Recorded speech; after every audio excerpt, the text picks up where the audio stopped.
Hi, it's Dr. Kathy Miller from Indiana University, back with you to think today about what I hope are some unintended consequences about a recent law passed in Alabama.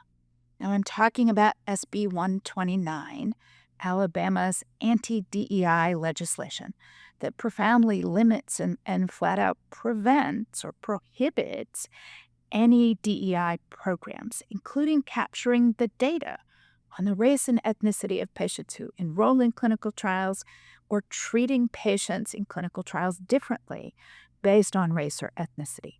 Now, it has many other restrictions that inhibit other DEI programs, but it's those that impact our ability to know who are we studying, how are patients faring with the treatments we offer them based on who they are, rather than just the disease characteristics.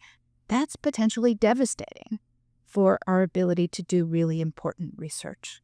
Now, let me remind you about the difference in peripheral neuropathy for Black women treated with weekly paclitaxel compared to every 3-week docetaxel. We've recently talked about the results of an ECOG trial, EAZ 171, that prospectively compared those two options that absolutely confirmed the retrospective data.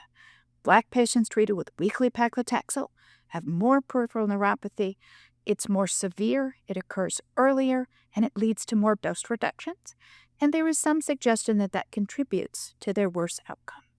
Now, that is not true with every 3-week docetaxel. Compared to Caucasian women, there was no difference in peripheral neuropathy. There was also no difference in dose reductions, and there did not appear to be the same difference in outcome. EAZ 171 prospectively validated those results, and we think should change the standard of care for Black women needing taxane-based therapy with curative intent for breast cancer. University of Alabama, Birmingham was one of the leading enrollers to EAZ 171, and had SB 129 been in effect at the time that trial was enrolling, it is very likely that UAB would not have been allowed to participate.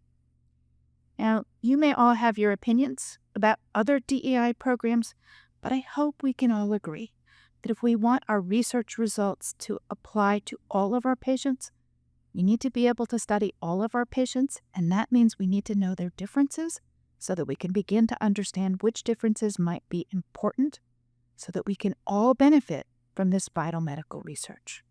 I'd love your thoughts on DEI programs in general and the impact of this and other legislation on your work